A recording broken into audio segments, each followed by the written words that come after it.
So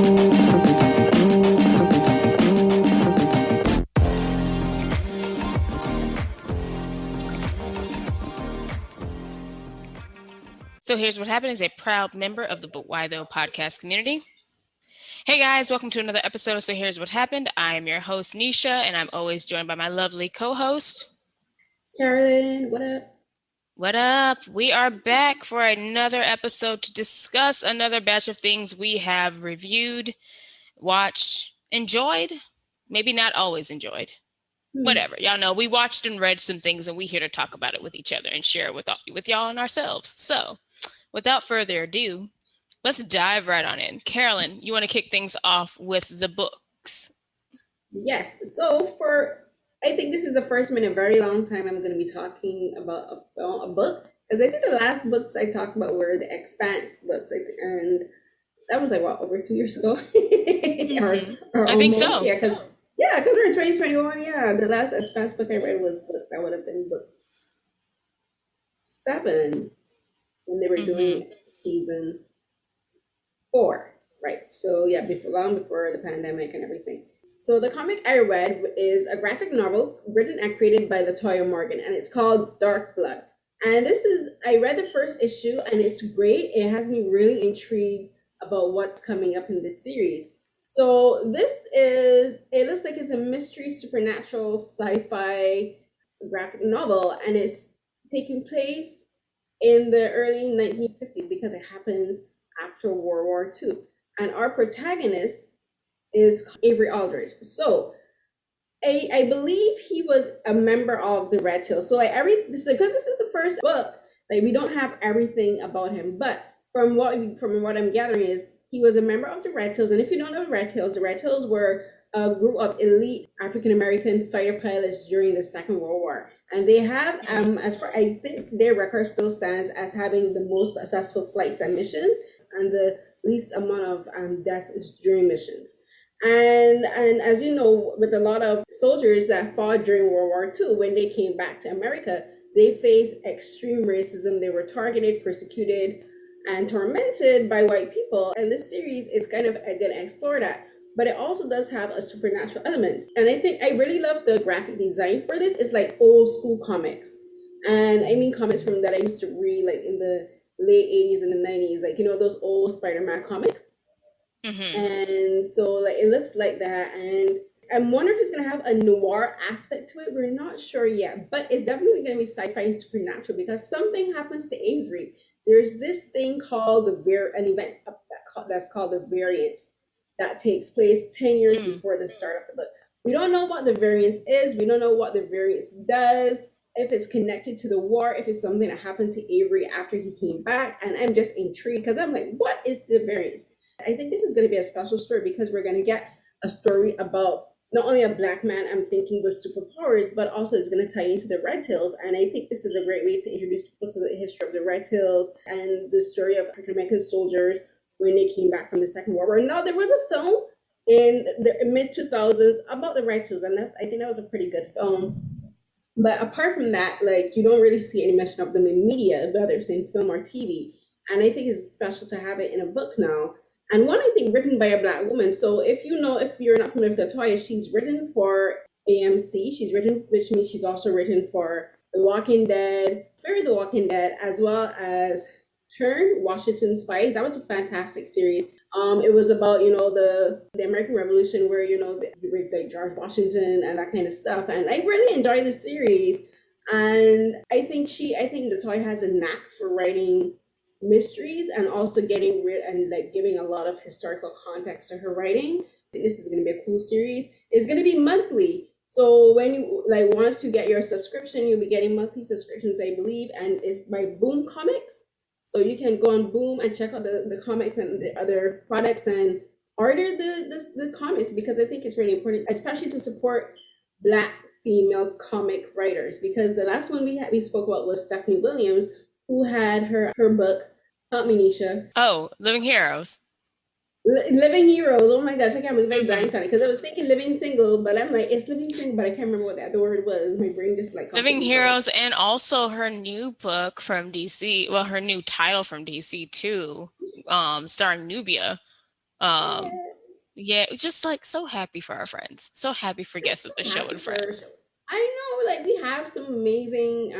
I think like Black women, I think are doing amazing work. Black women have always been doing amazing work. I think in the comic medium because like there's O'Neill Jones who did the art for Living Heroes, and then there's other comic artists like Vitia that we follow, both of us follow online on Twitter. And then there's like a whole host of other women. So I think you have to have women in not only doing the art, lettering, but the writing and the creation of these stories. And I'm so happy for both Latoya and for Stephanie. And I can't wait to see where the Dark Blood series goes because I think it's going to be interesting to have a supernatural story set in this era. And I'm going to speak it into being for Latoya if this is what she wants, but I would love to see this turn into, I think it would make a great film adaptation. And I know it may seem early because I'm saying this because I only read the first issue, but I can see this kind of being something like how what HBO did with Watchmen, right? Where you can bring Mm-hmm. adapt comics from specific eras and bring them into our world because like this is a story that is gonna has real world references and it's like racism is still where it's still racism. It's still happening. And even Living Heroes, I would love to see that. I would love to see that turned into a comedy special for Stephanie. Hey. Um, Yes. but that's it for me and my first book recommendation in a very, very long time. Awesome. Well, I'm glad. It sounds exciting. I definitely want to check it out. Um, Moving on to mine then, I went ahead and I'm going to talk about, I believe I have talked about Demon Slayer before. It's a manga. Shocker. I know. It's a manga, y'all. But this is special because this is the final volume of the series that I recently wrote a review for on But Why Though. The title of it is called Demon Slayer Kimetsu No Yaiba Volume 23. So, just a quick synopsis. Demon Slayer Volume 23 is an action-adventure fantasy manga written and illustrated by Koyoharu Gotouge and published by VIZ Media, set in the Taisho era Japan. Demon Slayer follows Tanjiro Kamado, a young boy trying to support his mother and younger siblings. A demon slaughters Tanjiro's family and turns his younger sister, Nezuko, into a demon. Now, Tanjiro and Nezuko must set out to defeat the demon that killed their family and find a cure for Nezuko to regain humanity. So, Volume 23 consists of chapters 197 through 205. It has the final confrontation that Tanjiro and his fellow demon slayers have fought through the night to finally fight against Muzan, who is basically the primary antagonist of the entire series. So he is the demon that turned Nezuko. He's the whole reason for Tanjiro and Nezuko going on this journey in the very beginning. And now this volume is really putting a close on this entire arc, and I would say saga of the series of Tanjiro and Nezuko finally coming full circle to, avenge their family and to put it into the demon who basically has been wreaking havoc on humanity for years, like thousands of years. Thousand? Many years. Point is, so it's a huge fight. It takes a lot of manpower, and one of the things that I always love about the Demon Slayer series is that it really gets at the heart of, camaraderie, how what makes they really touch on what makes the humans different from the demons, because demons will be like, I chose to become a demon because I knew that I eventually would meet my limits as a human, so I wanted to explore my strength beyond that, so I took this power from Muzan to explore that. I'm summarizing that this is like a thing for many of the demons in the story, and like why they explain, because they were given an opportunity to choose to become a demon, and basically, if you think about it, take accepting this dark communion from this demon and becoming his follower and being granted all this power. Now, with the demon slayers, they know, and using Tanjiro as an example, they know that their bodies have their limits, that they will die, that they will, not live out. They know that in this final fight that they're literally fighting with with everything they have, because they will very well die in this fight, and all that matters is defeating this demon. And it's kind of like interesting when you think about it, is because like, no, the thing that the demon's like, in his inner monologue, he's like, why do they keep trying? I'm stronger than them. Why do they keep trying? What keeps pushing them to spurring them forward? I'm obviously stronger than them. And it's just like, you'll never because that demon has been a demon for so long that he literally forgets like that that thing that makes humans so unique is that we don't give up, that we will continue to fight, and that we'll lean on one another when we find ourselves falling short, when we have our shortcomings. So there's like these little bits and pieces that have been like really touched on throughout the series, and I think this volume does a great job. The mangaka, being the creator of the series, and their staff, they do a wonderful job of bringing it all back up in this final closing chapter, or sorry, volume. And I think it was done very beautifully. And I think like one thing specifically I called out in my review is that I love that the final confrontation, which you think is like the final confrontation when it's over, it's not over. The final confrontation, and this has been out now, so I'm not under embargo or anything, I can actually talk about it. It's honestly been out. It's actually, this is a spoiler, but like it's been out for a year. It's been out for a year because the fun thing, yeah, because like the way this works is like if people read the series on the Shonen Jump app, that is updated weekly, whereas VIZ Media prints the English release volumes much later after the Japanese release has been put out, but the Japanese release puts out the English release chapters on the Shonen Jump app. So literally nobody can get mad at me when I'm about to say this. So, to my point, basically, when it looks like Tanjiro has killed Muzan, the demon, it looks like, oh, great, we won. We did it. We finally won. We can finally rejoice. It's a new dawn. The sun is up. We have won. Tanjiro's been turned into a demon. Wait, the protagonist gets turned into a demon? He gets turned into a demon in the last few chapters. Basically, what happens is Muzan transforms himself to cover himself because the demons can transform their size or whatever. And another thing to comment on this is that I love that the series does, that the creator does, is like they really lean into like artistry from inspiration from like, you know, Japanese folklore horror that people will probably recognize from that kind of genre. So like he turns himself into this giant, like demonic, pathetic looking baby to like basically surround himself with flesh so the sun doesn't melt him. I know it sounds very weird. Imagine Blade when that one vampire blew up and he was just a giant blob. Imagine that. So he does that, and inside of the blob is Tanjiro trying to pierce him with his sword so he can kill him. Tanjiro succeeds in piercing him, but like with Muzan's last breath, he basically transforms Tanjiro while he's unconscious into a demon. So Tanjiro wakes up. Does not have the ability to control his rage or anything, his instincts, because he's been taken over by his demon instincts.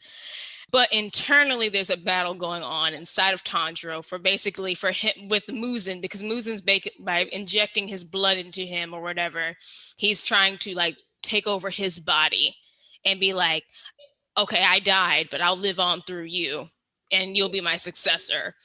Like, of course, because like they do. And I love how instead of like succumbing to it, because Tanjiro, the best thing about this character, in my opinion, is that like he has a great heart. He's a little innocent cinnamon who just wants to save people, but also he's tired. He's exhausted. He literally has spent the majority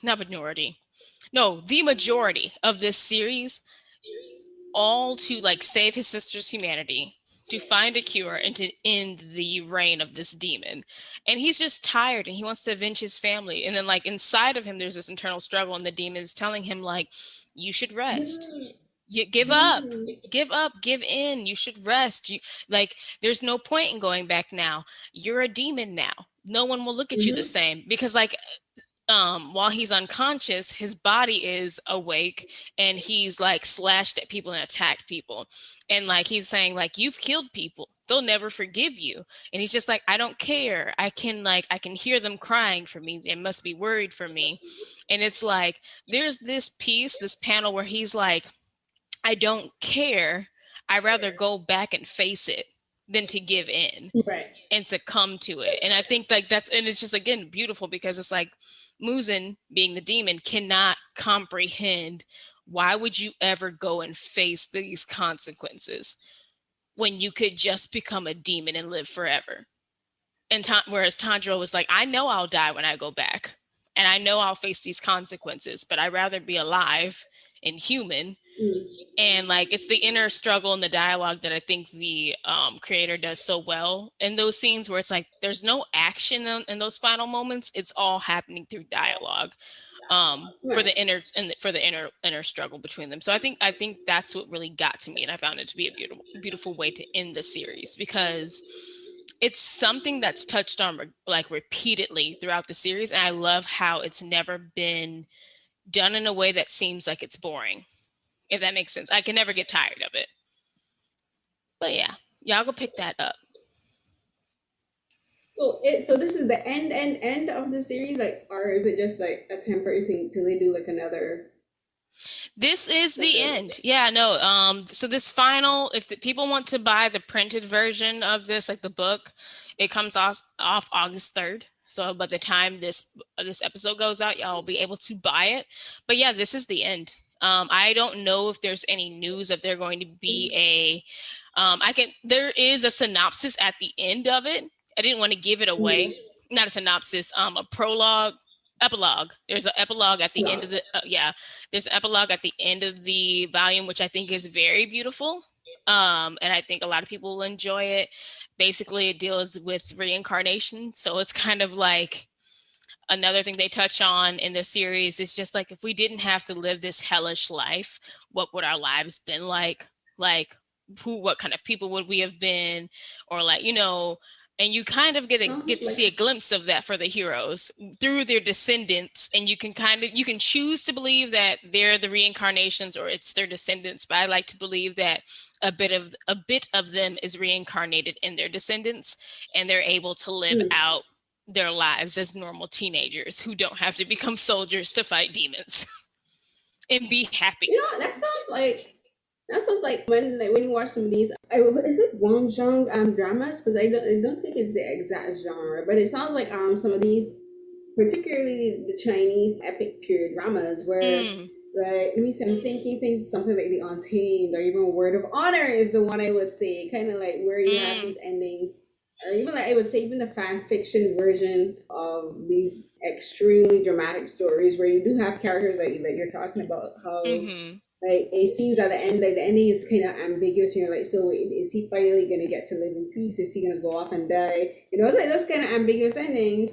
But then like you have like the fanfic version where the writers are just gonna be like, you know what, show, you didn't give me the story I wanted, so I'm gonna retcon Yes. what happened, and I'm gonna give the proper ending. And this is like the happy ending that they Mm-hmm. deserve. Like they either become immortal or they get extra life, or I just said like the descendants, they come back and they don't come back in the descendants, but they get reincarnated like maybe 60 Yeah. years later, and they come back and they finally get to live the happy life. Honestly, makes me so happy. And I would say, like, it's one, and I said this in my review, it's one of the best manga endings, and like so I didn't say best, most satisfying manga endings for me. Because I know a lot of people, when this came out last year, folks, and I hadn't read it at this time last year, because I was trying to review it as it was coming out, as I was writing the manga reviews through VIZ Media. But a lot of people sounded like they didn't like it or that they weren't happy with it, and like, that's to each their own. That's their opinions. I'm not exactly sure if it was like, some people felt like the final battle felt rushed. Honestly, I feel like the final battle in total, from like the arc and like the final battle with Muzan, that arc, I felt like, if I'm going off of memory, I think that's about 3 or 2.5 volumes long. So yeah, Oh, I is feel that like it much? doesn't. I feel like some people, like maybe it wasn't long enough for them, or some people feel like it was too long. I don't know. I feel like for all that it did, it was worth it, and how they wrapped it up, and I was happy with it. I think in the end, it was a great, satisfying ending, and it gave me closure for what I needed for the characters. Um, but yeah, I think a lot of people are probably going to have different feelings. It's a very emotional ending. It's been an emotional road. It's been an emotional series, but this one does not make me feel like it's bittersweet to say goodbye to it. Like, I'm actually happy with the ending, which I don't always get to say about things that end. No, it's true. Like the I always saw some things for me. the best ending isn't one where necessarily you get a super happy ending, but like the ending makes sense for the characters and for the Yes. story, and it satisfies me. Those are the kind of endings where I'm just like, you know what, this makes sense. I accept Mm-hmm. it. The others are just be like, make her days. I will be forever bitter about that series. Yeah. Forever bitter. Episodes 9 and 10 do not exist. My head canon is everything ends at I will episode. always I have a list of things that just make me bitter, like feel bitter about the endings or like how they took a direction in a series. Looking at you, Bones. Looking at Oh you. my gosh. One day we're just gonna have that episode where we're like 5 top bitter series that we don't talk about no more. Yeah. Or you just like every time you think about it, you just get upset. Yes, I can't. I can't. We can Oh go my into god. that another time. But all right, let's go ahead and get into the TV recommendations. What have you been watching? Well, everyone knows I watch my Korean dramas, and I'm gonna stick Mm-hmm. on brand because you know what? That is my brand now. That is what I do. So for me, I've been watching like a ton of dramas. As we're recording, the shows I'm watching right now, that you can find on Netflix would be Hospital Playlist. This is the second season, and when it comes to Korean dramas, I personally really love the fact that you get a complete story in one season. But there's always an exception. There's some shows you have multiple seasons, and sometimes it works, sometimes it doesn't. Like Voice 4, no, this season unnecessary. They blew the whole plot. I don't know what was I don't know what's going on. I'm only watching now because I need to figure out how this madness ends. This should have ended at season 2, or even just season 1. Season 2, no, season 2 was good. And let me see who else was multiple series but was really good. Romantic Teacher Dr. Kim. Let me see. Uh, Partners for Justice is really good. But for Hospital Playlist, it's on Netflix. Season 2. Every episode just makes me either smile or cry or both. Like this show is so well written. It's a I just love the characters. They're all so funny. Oh my gosh. And the actors, like you can tell they have so much fun on set. I've seen like a couple behind the scenes footage, and then they've done like a couple of variety shows. They're also funny, but I love the characters. I love the story, and I love when you have medical dramas that it feels real. Like I've been in the hospital unfortunately way too many times personally for my own health reasons, and I used to volunteer in a hospital, and I know how hospitals operate. And like some things will be different from country to country, but one thing I do love is with Korean dramas is it's to me from my experience is more realistic than what I see with North American dramas.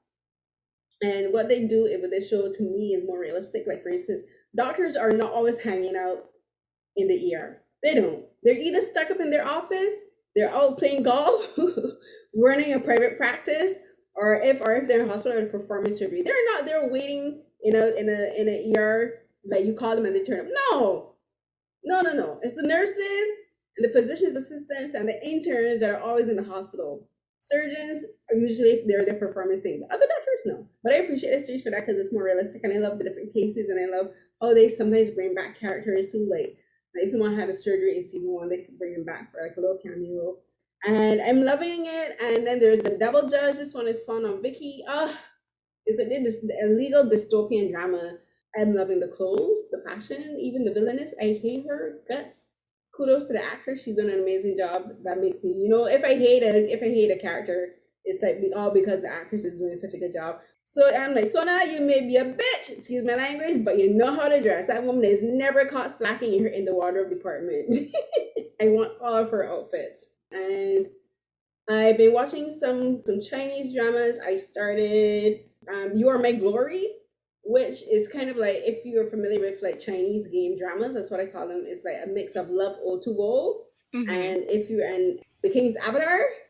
And then also there was one I came up recently, Love Scenery. This was kind of like all of those, and so it's more like to me Love Scenery 2.0. It's almost an almost exact same plot, but this one Mm-hmm. stars Yang Yang, who's in Love O2O, and also The King's Avatar. He's so fine, he's so hot. He's gotten more mature. His face looks so much more mature. He just looks so much more sexier to me now. And Dilraba, I really like her. She was in Love Designer. She's a really good, and they actually have chemistry, which is always a Mm. big bonus. So this one is about he is a aerospace engineer who's no longer working for the Chinese Space Federation. That's not the name, but that's the name I'm calling it. And so he's like technically out of work because like he felt like disillusioned by what's happening. He's like, this isn't what I got into the program for, and then also he got fired. So he's like caught up and trying to figure out what his like where he wants to go next. And then she's an actress, and he's training her for this game competition where it's like this promotional thing, like she's gonna play in like this celebrity game tournament. Like what do you call it? It's not RPG. It's not RPG. Like kind of like MMORPG, like those little fighting World games, of like those Warcraft. kind of like those kind of games. So he's like training her for like a celebrity. It's like a celebrity with professional kind of like game thing. So it's kind of fun. And one thing about these shows, they don't skimp on the graphics because the VFX for the little game scenarios are like really well done. And for Taiwanese dramas, I just finished Beloved In-House, which is I call them male love dramas. This one to me felt like a waste of time. I was just unfortunate because there was so much potential with the two lead actors and the characters. Like they had chemistry, had really good story, and then they brought in a storyline with an ex. Why? I don't know. It felt wasted, and they only finally got together like the last 5 minutes of the show. I'm like, this is a waste of time. 12 episodes of nothingness. Like we talked about satisfying endings. This ending, it had a happy ending, but it did not feel satisfying to me because all of that for 5 minutes, 12 episodes, and all I got was 5 minutes. No, unacceptable. But I would still say to watch it because that one's also on Viki as well. And Your My Glory is on WeTV. So that's it for my my TV watching for now. Nice. No, I like that. I definitely so I've actually seen the King's Avatar. So I really enjoyed that one. So I'm gonna definitely check out the other one because I like a good hospital drama. Because is it like a hospital drama, or is it just like the hospital is part of the drama? It's a medical drama because all the lead characters, all the characters are connected to the hospital. So like the 5 main characters, they're surgeons. Then it's about the nurses. It's about the interns that they train. It's about their family members because we see one of them as Juwan. His dad was the hospital director, and then his dad died. That's in season 1. But like his story is kind of funny to me because like, he wanted to be a priest, and his mother was like, "For the love of God, literally, do not be a priest." Why? Because his 4 other siblings are priests and nuns. His 2 older brothers are priests, and his 3 older sisters are nuns. And the mother was like, "You are my last hope." She like, "God, I know you think God is calling you, but listen to your mother. Please do not become a priest." It was funny, but it was also kind of heartbreaking because you could understand. She was like, "You don't understand. Right. You're becoming a priest will hurt me." And it was like, I feel for you, lady. 6 kids and all them priests and nuns? No. Yeah. This is unacceptable. She wants some grandbabies. But it wasn't only about grandbabies, but she just wanted one of her kids to have like a normal life, right? That and he's too. Such a sweet, like he loves kids. Yeah, and like because he's like a pediatric surgeon, and she's like, "You love kids."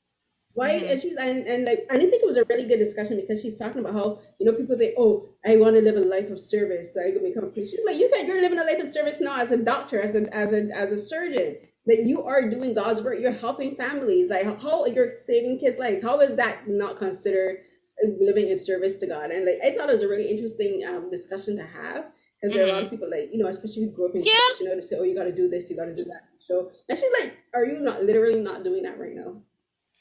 True. Very true. Points were made. Exactly. It was like, I'm like, go on, mom. I'm firmly on mom's side. I agree. Yeah, season 2 is on Netflix, and they're releasing it weekly. So that's another thing. So this one, Hospital Place, releases every Thursday on Netflix. Oh, nice. Like that. Definitely will be checking that out for sure then. So thank you for the K-drama, Rex. For me, I will go ahead and I will share mine. So I am going to talk about The Owl House. This is an American animated fantasy series created by Dana Terrace. It premiered on January 10th, 2020 on Disney Channel, and it's also on Disney XD, but I watch it through Disney Plus because who got time for cable? I don't. But But as y'all heard, fantasy, which y'all know I love magic and fantasy. So, anyways, the Owl House follows Luz, a Afro-Latina self-assured teenage girl who accidentally stumbles upon a portal to a magical world where she befriends a rebellious witch, Ida, and an adorably tiny warrior king. Despite not having magical abilities, Luz pursues her dreams of becoming a witch by serving as Ida's apprentice at the Owl House and ultimately finds a new family in an unlikely setting. So, this show is so cute. I love it so much. And I just have to preface it by saying, people who enjoyed Gravity Falls, I think y'all will enjoy this. Because I really do I do love like these. I feel like I want to say a renaissance of animated series is upon us. We had Steven Universe. We've had Gravity Falls, which someone told me today that the first season finale of Gravity Falls was 8 years ago, which I feel old now. Because how has 8 years gone by that fast? I feel like Gravity Falls just came out. But regardless, it does sound familiar to me. It's Dana Torres is actually, I believe, Alex Hirsch is on the series. So Alex Hirsch is one of the voices, and he was the creator of Gravity Falls. And oh no, never mind. I thought Dana Torres was his sister, but I'm wrong. So either way, like they're connected. So getting back to this point, starring cast, I should also mention this. So the starring voice cast includes Sarah Nicole Robles, Wendy Melick, Alex Hirsch, Tati Gabrielle, which if y'all recognize that name, that would be Prudence from Sabrina, which me and Carolyn love Prudence so much. So bad. Oh God, I just love her so much. I want a series of just her. Isaac Ryan Brown, Mae Whitman, and Cissy Jones. So that's just to give y'all an idea. Also, Zeno Robinson joined the voice acting crew this current season, which love Zeno's work. He was one of the voice actors I actually got the pleasure of talking to when I did a panel. But anyways, yeah, so like getting into this a little bit more, this series is very cute. It's like, it's nice to see Luz, who like I see a bit of myself in her, where like anybody who was a book nerd and loved reading books about fantasy and magic, or like adventure, and maybe you wrote some fan fiction and you were obsessed with like the possibility of being transported to another world one day when you were little. Luz is you. You may see yourself in Luz, because that was definitely me when I was about 12, 13, 14, and when I eventually found out that I would not be transported to Hogwarts or any other magical book place that I liked until, that woman ruined Hogwarts for me. It's just like I love that this series, going back to what I was saying, like how I feel like we're seeing a renaissance of animated series, how we are seeing these creators who most likely people who are around our ages grew up reading, watching, appreciating a lot of the things that we like and we read and watch, but they're also like, so we're seeing characters that reflect and have representation, and you're also seeing series that reflect and have representations of issues that like go a little bit deeper than what we may have seen, like I'll say 20 years ago. Because like while some series really did go deep, like animated series did go deep there with like maybe touching on mental health or bullying, this one goes a little bit further when I think about like anxiety, dealing with an illness that you don't have control over. Because, for example, Ida has a curse on her that she can't control, and she's just very focused on like, I live every day the way I want to live, and I want to be free, even though it's like this super concerning thing that Luz is worried about when she finds out about the curse that she has on her. Ida's very much like, don't worry about me. You're a child. You're a kid. I'm an adult. I'll be fine. But it's also like this thing of like, Ida's issue isn't swept under the rug either, because it's like it's a very serious thing that she deals with, of like, it's something that's a part of me that I can't control. And like her curse causes her to be transformed into this monster that she loses control over her body. And I'm like, this is probably something that people could relate to when it's like, not having control over your body with something that you can't, she has to take her potions in order to remain control over herself. So it's like, it's explored deeper than it just being like, oh, it's a goofy curse that was placed on her. It's more like it goes a bit deeper. And then you have also other things. So going back to representation, there's a character with two dads. This is a Disney show that actually shows a character with two dads in love, in a relationship, saying, my dads. But then it goes a little bit further. Luz is bi. So in this season, she has a crush on another girl. And it's the fact that, like, we get to see that explored, and it's not done in a way where it's kind of like, oh, they're just friends and they have a special bond and they trust each other and they're just friends. Like, no, it's actually touched on that they have romantic feelings for each other, and they have a crush, and they have crushes on one another. And, you know, it's the awkward teenage stage of like, oh, I have a crush on this person, but I hope they like me. You know, like, you go through all of that with it being two young girls. And I believe also, going a little further too, this season also introduced its first non-binary character. So it's like, Oh. I'm very impressed with how shows like these are really making an effort when it comes to representation, not just like when it talks about, you know, like, here's a brown character and let's just see her go on adventures. Like, no, actually, like, Luz will speak in Spanish, like, repeatedly throughout the series. And like the way they will touch on like her family, her mother, like her culture, like things like that. And then they'll also touch on, you know, her newfound family.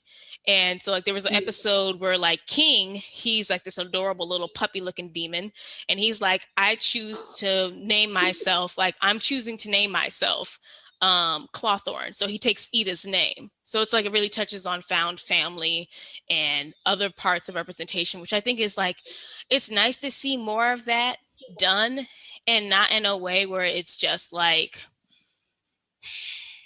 I feel we see it a lot where we see like shows will give you a Black character, a brown character, or an LGBTQ character, and then they'll do nothing with them besides have them be there.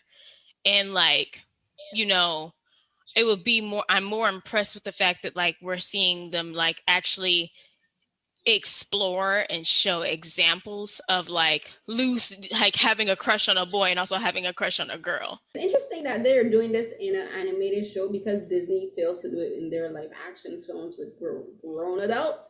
You know, they say, "Oh, Yeah. this is our first openly gay character." Really weird.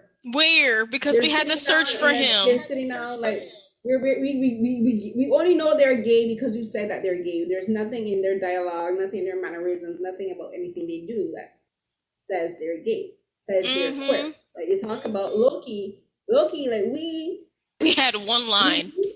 we consider him to be queer. We consider Loki to be bisexual or Right. probably pansexual.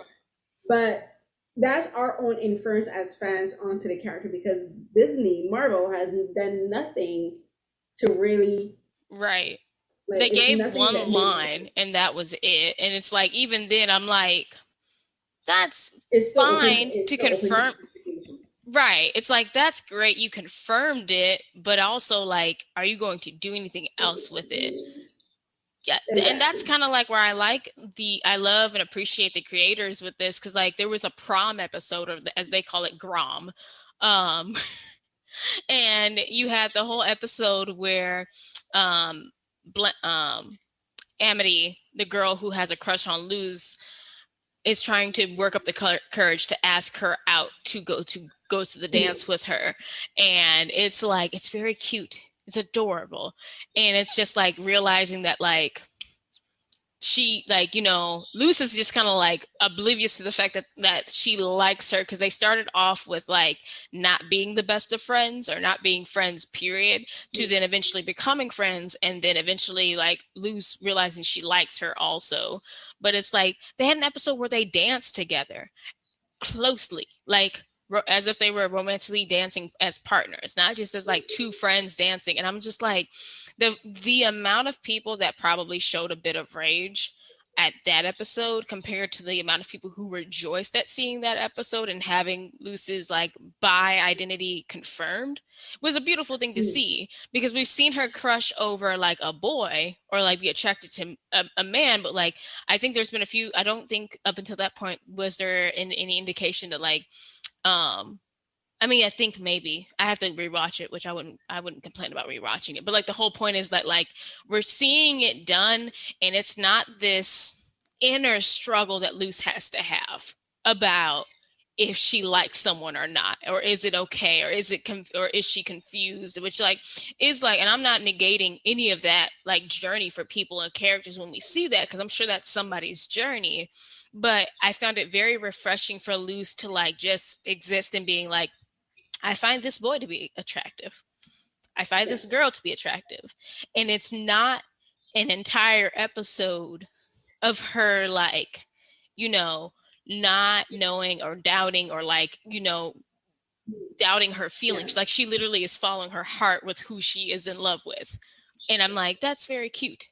It's just like very pure and innocent to see, like, you know, she's just a young girl. They're 14 years old. Kids have crushes. It's innocent. Like kids are, and like for people who are like, this is too young for like children are too young to see this. This is the gay agenda. And I just feel like, so are we going to talk about the homosexual agenda that y'all push on children? Because no one ever says that. No one ever.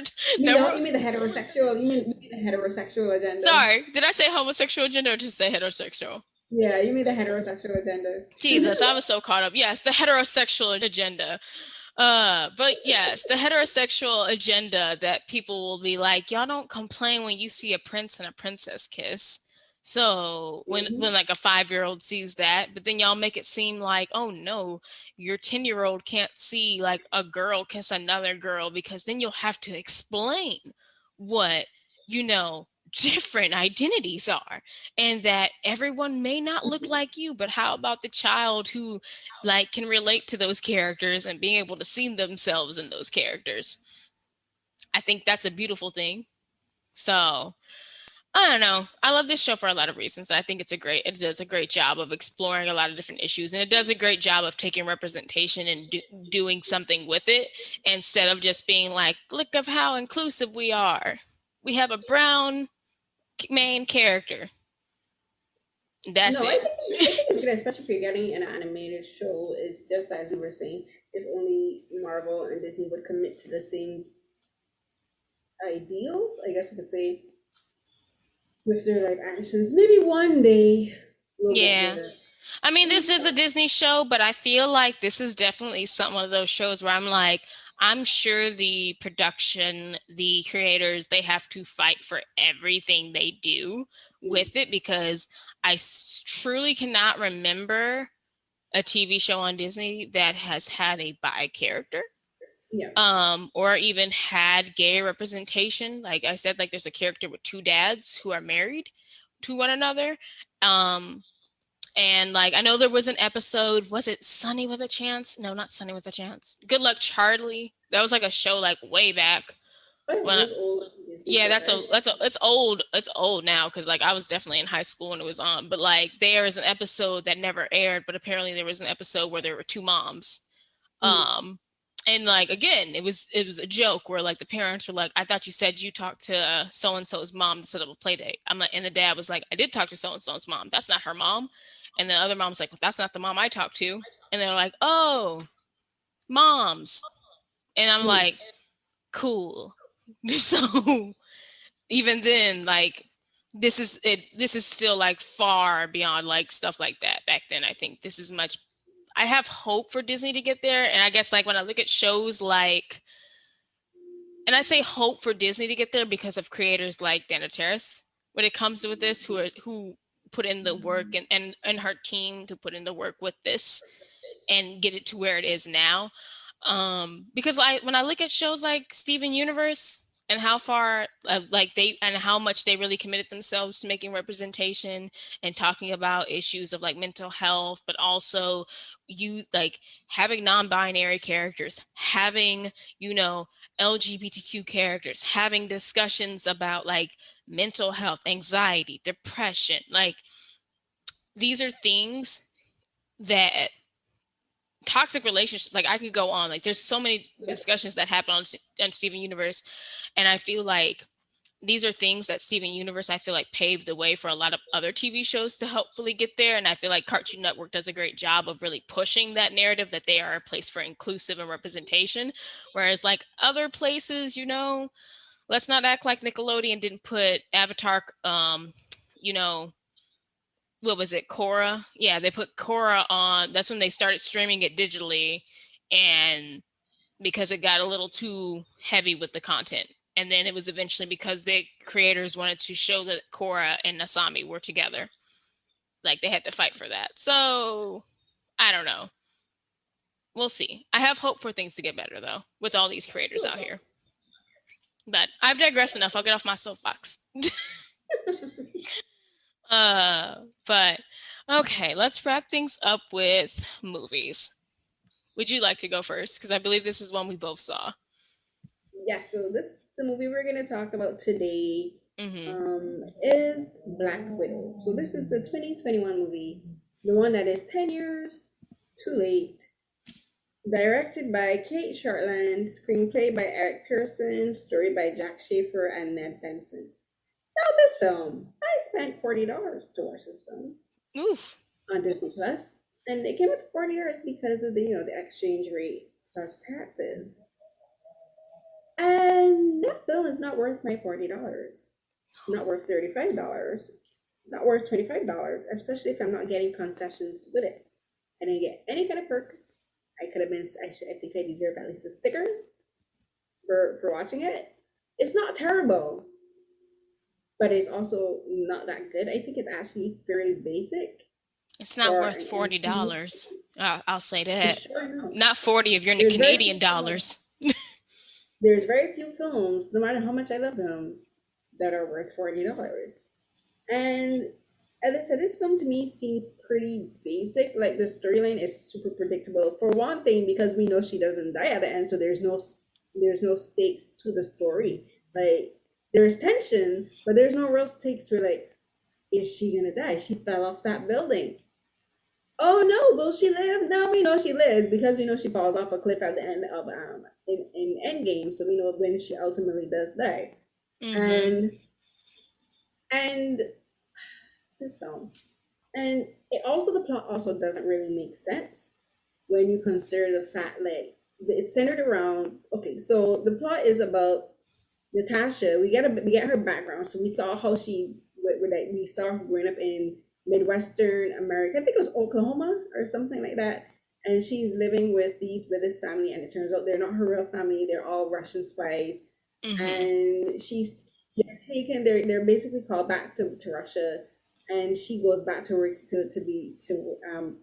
to work or train, I should say, in the Red Room, which is this place where young girls who are without parents, who have been abandoned by society and by their families, and they're taken in by this man Drekhov, who trains them up to be world class assassins and spies, and abuses them and misuses them. And I think this film has a very misogynistic and anti-feminist skew to it, to the plot, and I think also to the tech, which I actually intend to write about.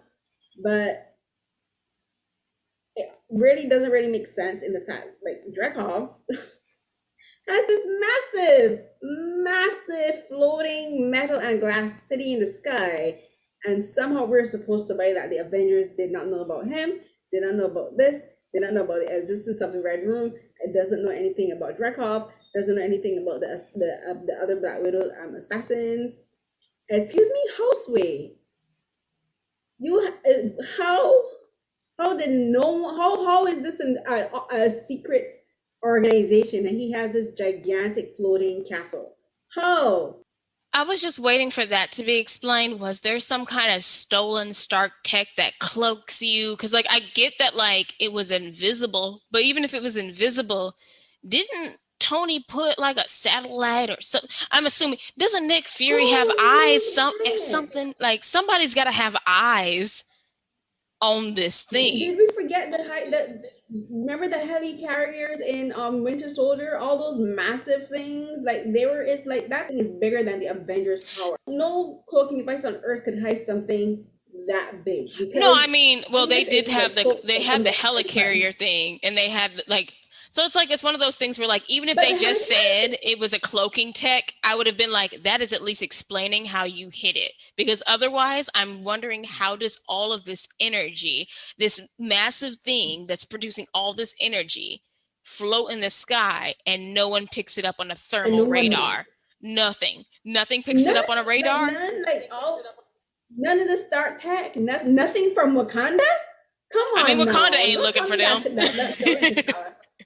But Exactly, yeah, don't tell me that Shuri and T'Challa didn't know that this thing existed, and she thought the Red Room was extinct. Really, there's a giant floating castle above Russia. How is this a surprise to you? I just don't understand how that part. I was just like, I get that y'all cloaked it. I don't understand how it's cloaked. I was just hoping for someone to explain how is it cloaked and no one picks up on it, because literally Nick Fury ain't got eyes on it. I mean, granted, this is after Nick Fury has been killed.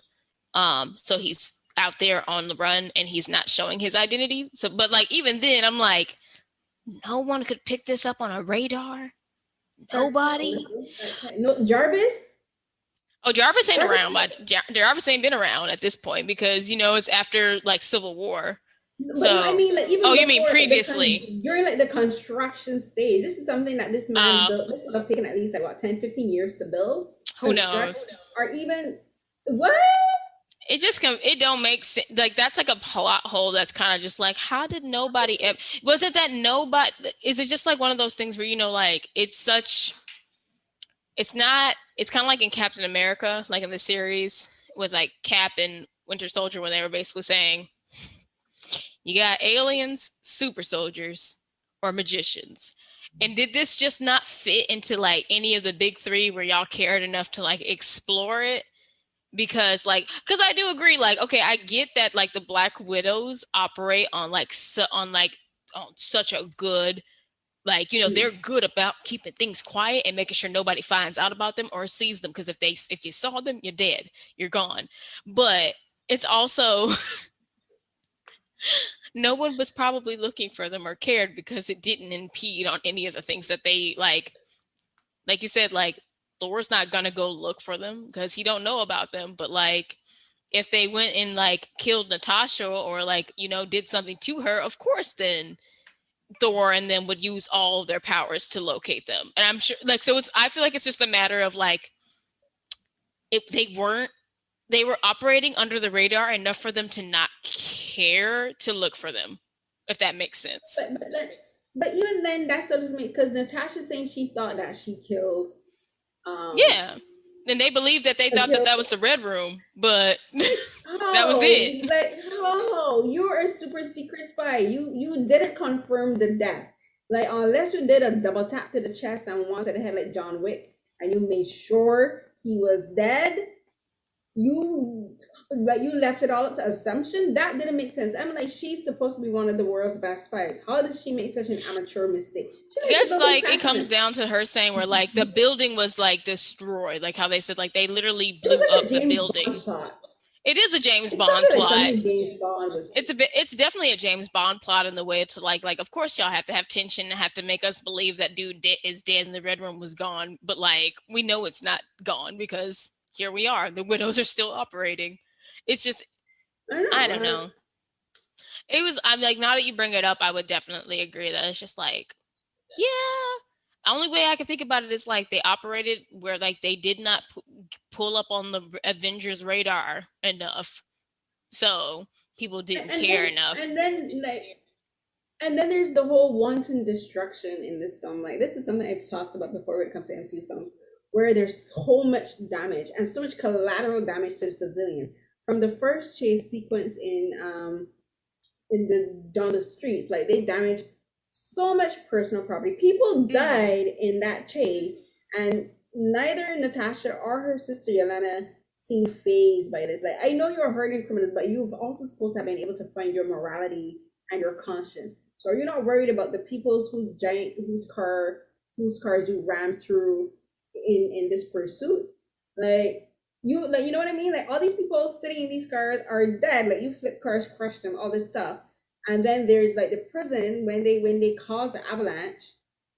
And Yeah. these are hundreds of people buried by this avalanche. Not just the criminals, but the people who work there. Like, those are people who aren't going home to their families now. Like, are we not concerned? Are their deaths not worthy of note either? And then there's when they bring down Dracula's built floating ice, floating metal and glass castle. The debris field is going to be massive. So this is who got killed when this thing exploded and it came crashing down to Earth. Yeah. I How mean, I many guess like the civilians whole died? thing with the field was though, like I didn't see any houses. It looks like it was just an empty field. Like that was the only thing. Like But it did look like there were nobody was there. But I'll tell you why I don't buy that, because even if it's a field, like the debris field is going to be like the debris field from the falling wreckage is going to be wider than what they showed with that field. Because if a plane crash can cover miles, something that massive is going to cover kilometers, like dozens of kilometers. So they're going to hit civilization eventually. They're going to hit some small town, and there's no mention of this. Like, that's something bugs the hell out of me. But not only the MCU, but even DC, or like it just like, are we not going to talk about the civilians that died in your measures to be heroic? Like, does this not matter at all? Really?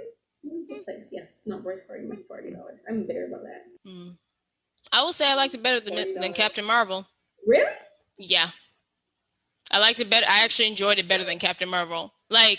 I understand what you're saying, the parts that felt anti-feminist, but then I don't agree that the movie as a whole is anti-feminist. Like the whole point that it does play on the fact that society, like the girls who are abandoned, like I thought that was a good way to touch on like girls, like young girls go missing at an alarming rate across the world. Like they are like as human trafficking, like how that happens. I felt like that's something that it touches on. And for the villain to kind of say like, I used the resource, the largest resource in the world, young girls, because people literally they're either abandonment, like not having parents, sex trafficking, human trafficking, like young girls go missing at an alarming rate.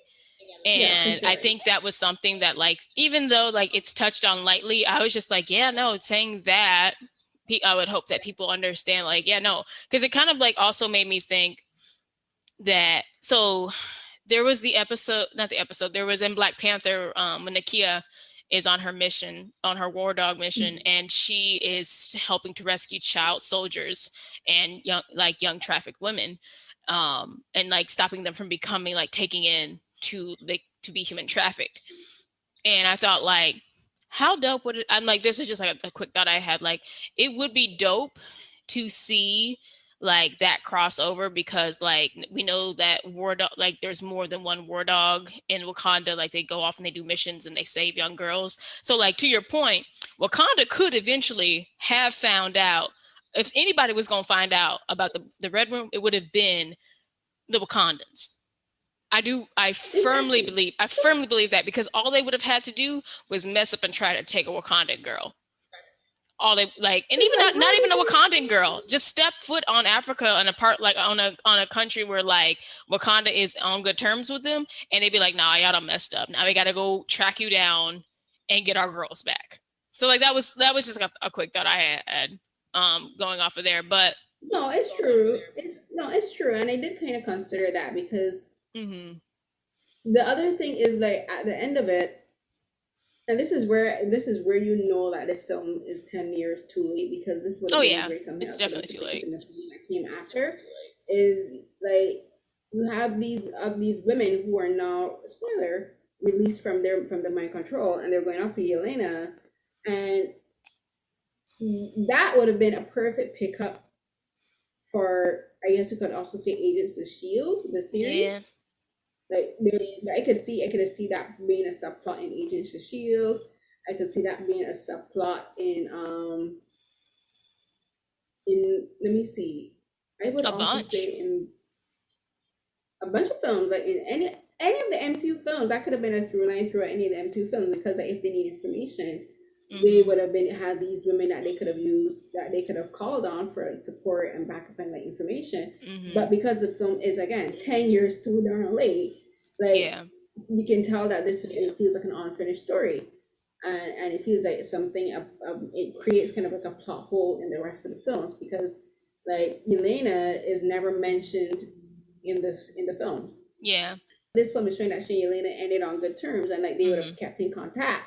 But Mhm. because this film again is 10 years too late, they never even throughout the making the films consider the fact that Yelena could have been a character that would have at least been mentioned. Like you never Right. hear Natasha talking about her sister, and you never even hear her talking about the parents. So it's just like Mhm.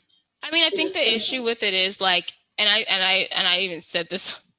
I said this as soon as I watched it. Like, even if y'all had put this, I understand like how they like not pigeonholed it, but like how they put this in to fit in after like following Civil War. Like this takes place after Civil War. I'm like, yeah, great. I wish it had came. I wish I had put it actually out after Civil War for yeah. it to actually have meant something.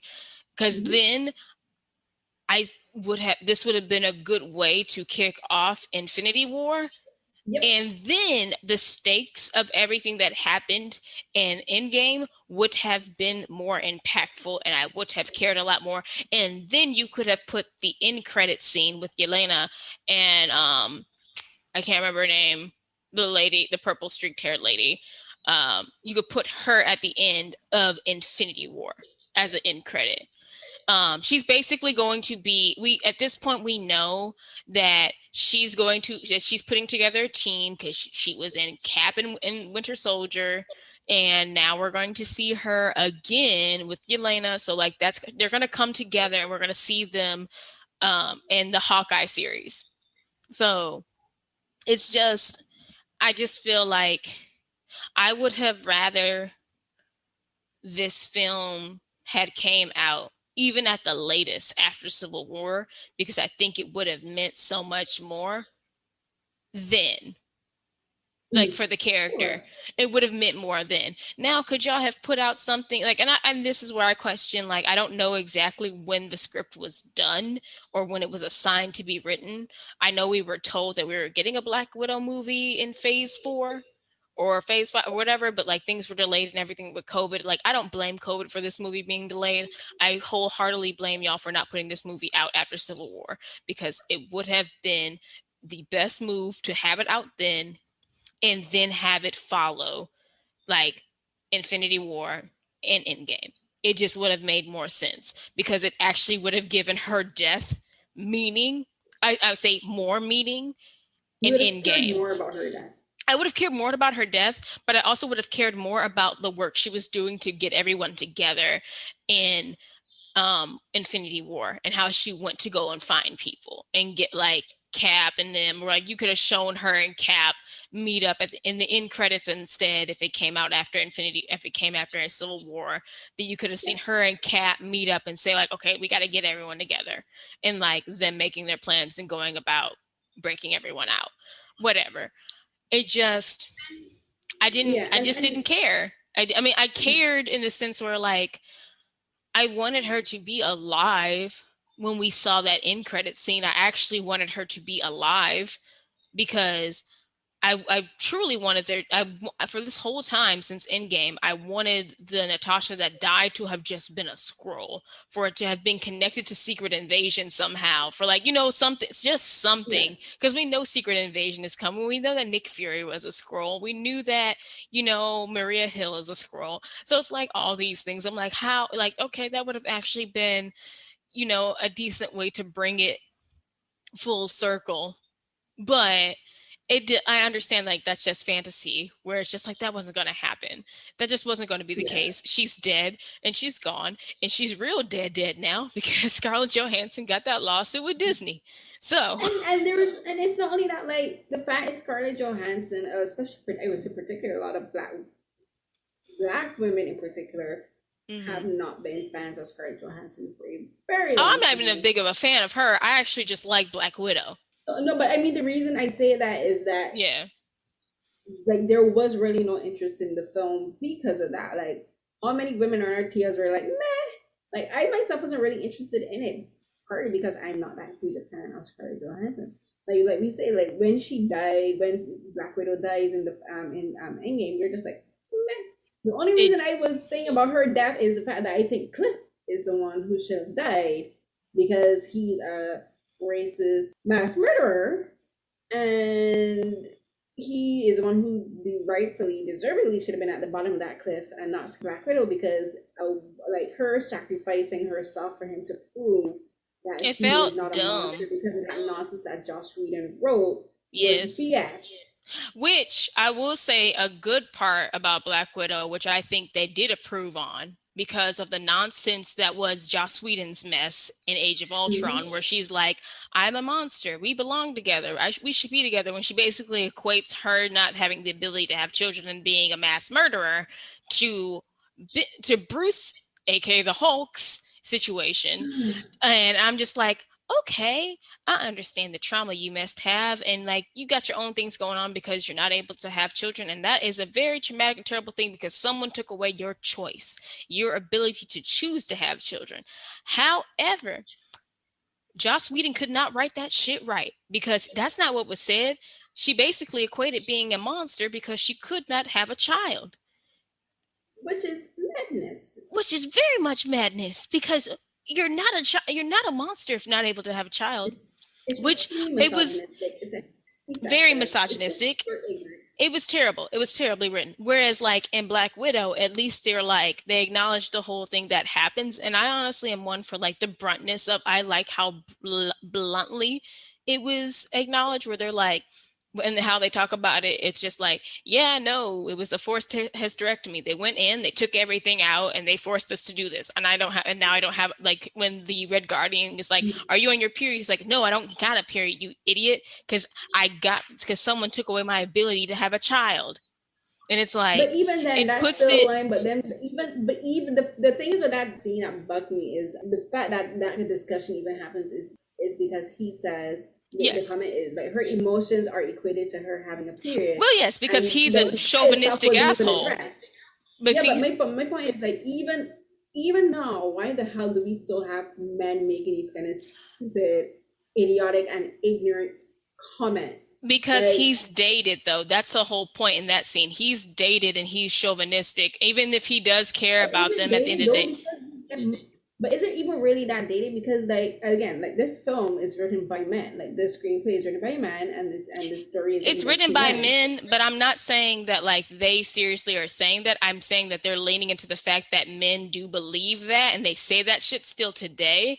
Whereas like, yes, men literally say that stuff today, to this day, and it's like, you have no right to say that kind of thing to a woman. And that's just literally, I think that was them taking the nod to like a man commenting on a woman like being upset and saying it versus like them truly believing that she's upset and saying it.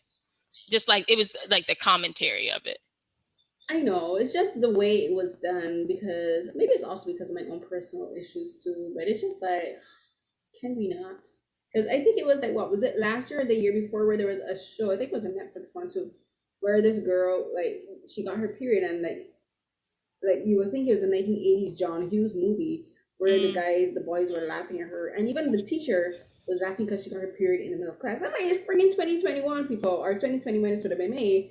And I'm like, why are we still getting these stupid, asinine, ignorant jokes? Like, getting periods is a natural thing for girls. Like, why is it still being treated as something to laugh about, and then also treated as something to be like, where it's like, oh, you're a woman now, and that means you're, because I think the show is about this girl, like these girls that when they get their period, like they become they're able to get in touch with their powers, kind of like the craft and I'm like, please, no one's period is magical. No, it's not. When we get our periods, we're not sitting in a bathtub filled with rose petals and milk. That is not how it is. Okay, no. You're curled up in your bed in pain, waiting for your painkillers to kick in, and just saying like, God, why?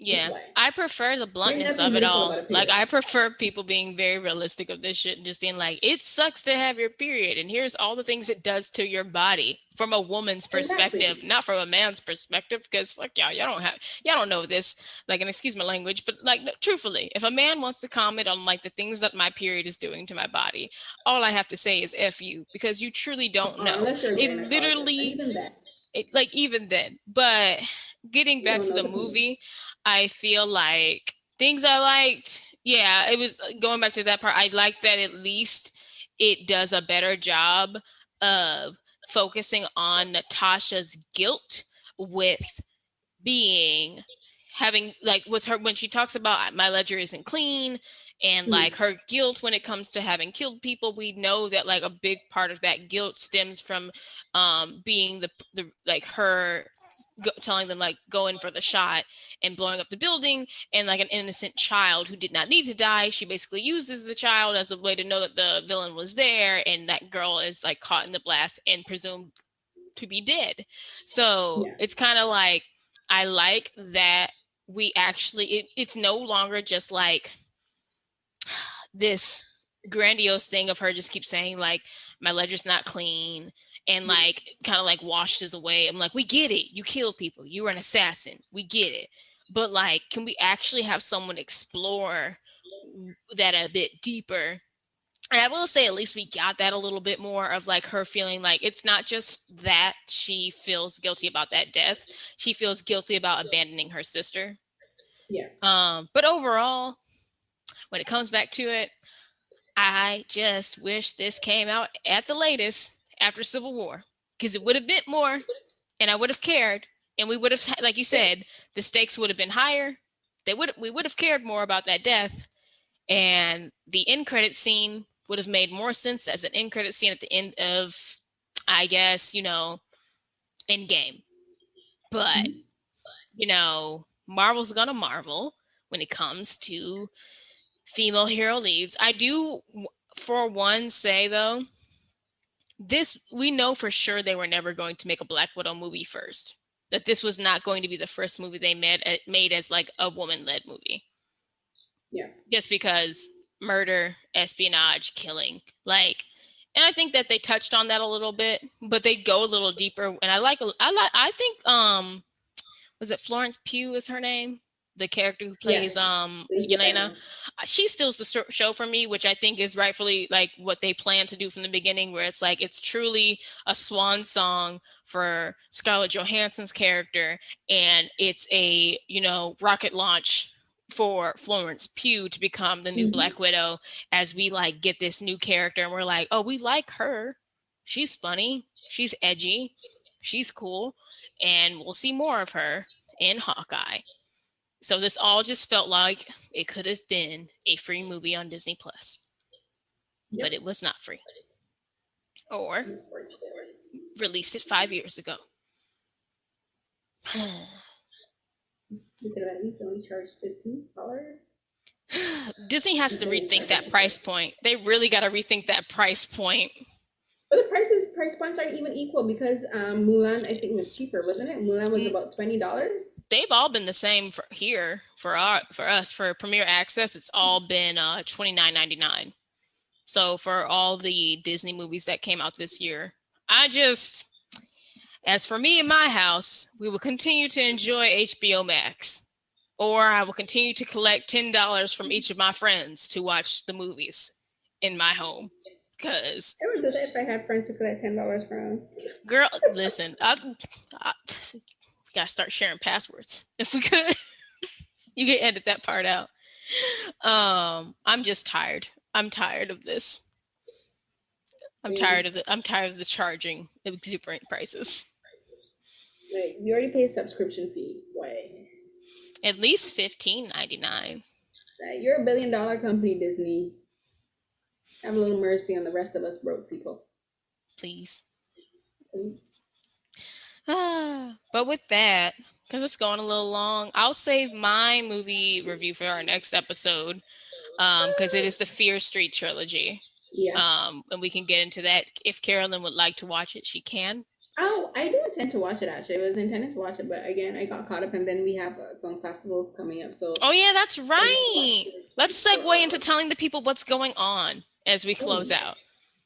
Me, because apparently because I like a challenge. I don't know what I'm thinking, but for August, I will be covering the Fantasia Film Festival, International Film Festival, as well as the New York Asian Film Festival.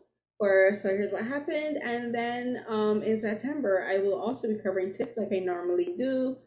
And so there's going to be interviews as usual for Carolyn Talks. It will be, under the So Here's What Happened, but then the interviews will be Carolyn Talks, like I normally do for the film festivals.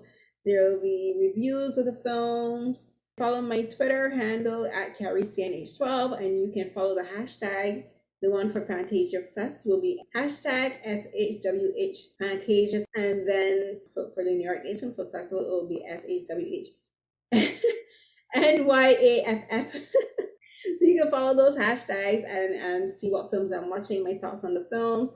They both start around the same time, and we're gonna get this. I don't know. So by the time this is published, they will be showing. But both festivals run for around 2 weeks.